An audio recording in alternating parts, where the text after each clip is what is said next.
বৈশ্বিক মন্দা, অর্থনৈতিক দুরবস্থা হয়তো অল্প দিনের মধ্যেই মাননীয় প্রধানমন্ত্রী কাটিয়ে উঠবেন, এটা আমাদের বিশ্বাস। কিন্তু এবারের ২৬-২৭ অর্থ বছর বাজেট অতিবাহিত হয়ে গেলে সেখানে যদি আমাদের পে স্কেলের জন্য বরাদ্দ না থাকে তাহলে কিন্তু আবার একটা বছর পিছিয়ে যেতে হবে।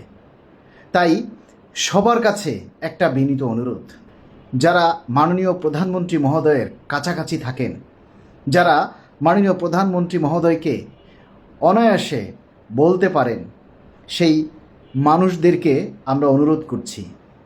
বিশেষ করে সচিব মহোদয়ের যারা রয়েছেন, সচিবালয়ের ভিতরে অসংখ্য কর্মকর্তা কর্মচারী যারা রয়েছেন, যারা অনায়াসেই মাননীয় প্রধানমন্ত্রীর সংস্পর্শে যেতে পারেন, আপনারা সুযোগ পেলে মাননীয় প্রধানমন্ত্রীর কাছে আমাদের এই দাবির কথাগুলি উপস্থাপন করবেন। মাননীয় প্রধানমন্ত্রী বিভিন্ন প্রোগ্রামে অ্যাটেন্ড করেন, সভা সেমিনার বিভিন্ন জায়গায় যাচ্ছেন। সেখানে যারা আমাদের এই দাবির কথাগুলি উপস্থাপন করার সুযোগ পাবেন, সেখানে আপনারা এই কথাগুলি তুলে ধরার চেষ্টা করবেন। পুলিশ সদর দপ্তরে যান, সেনাবাহিনীর দরবারে যান, এছাড়াও আরও বিভিন্ন সভা সেমিনারে তিনি অ্যাটেন্ড করেন। সেখানে আপনারা যারা রয়েছেন সবাই সবার মতো করে যদি চেষ্টা করেন আমাদের এই নবম পে স্কেলের দাবির কথা উত্থাপন করার।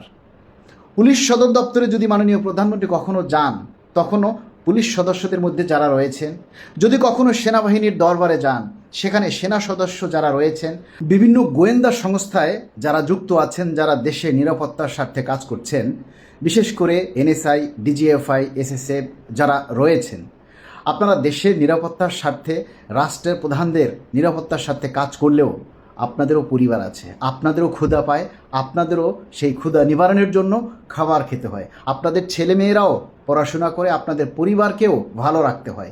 তাই সকলের তাগিদে, প্রয়োজনের অনুভবে সুযোগ পেলে আপনি আপনার পেটের দাবির কথাটা তুলে ধরার চেষ্টা করুন। দেখবেন সবাই সবার জায়গা থেকে যদি আমরা সবাই সম্মিলিতভাবে চেষ্টা করি, তাহলে অবশ্যই মাননীয় প্রধানমন্ত্রী আমাদের এই দাবির কথাটা আমলে নেবেন।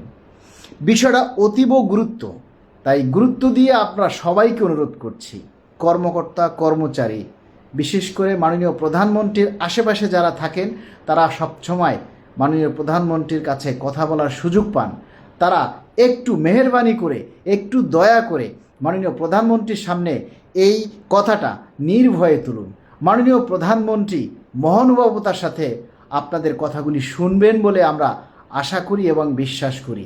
কেননা তিনি জনগণের ম্যান্ডেট নিয়ে ক্ষমতায় এসেছেন, জনগণকে ভালো রাখার জন্য, সাধারণ মানুষকে ভালো রাখার জন্য, তেমনি তার পরিবারের অংশ সরকারি কর্মকর্তা কর্মচারীদেরকেও তিনি ভালো রাখার জন্য চেষ্টা করবেন। এটা আমাদের আত্মবিশ্বাস। ঠিক এই জায়গাটা থেকে, আত্মবিশ্বাসের জায়গাটা থেকেই আমরা এই কথাটা বলছি। এবং মাননীয় প্রধানমন্ত্রীর সাক্ষাতের জন্য আমরা বাংলাদেশ সরকারি কর্মকর্তা কর্মচারী কল্যাণ সমিতির পক্ষ থেকে আবেদন জানিয়েছি। আমরা মাননীয় প্রধানমন্ত্রীর সাক্ষাতের সুযোগ চাই। আমরা যেহেতু মাননীয় প্রধানমন্ত্রীর সংস্পর্শে যাওয়া আমাদের কঠিন, যারা মাননীয় প্রধানমন্ত্রীর সংস্পর্শে যাওয়া খুব সহজ, আপনারা মাননীয় প্রধানমন্ত্রীর কাছে এই 11 বছরের চাওয়া না পাওয়ার কথাগুলি আপনারা তুলে ধরুন। ধন্যবাদ সবাইকে। আল্লাহ সবাইকে যেন এই তৌফিক দান করেন এবং মাননীয় প্রধানমন্ত্রীও যাতে আমাদের এই অভাব অভিযোগের কথাটা বুঝতে পারেন।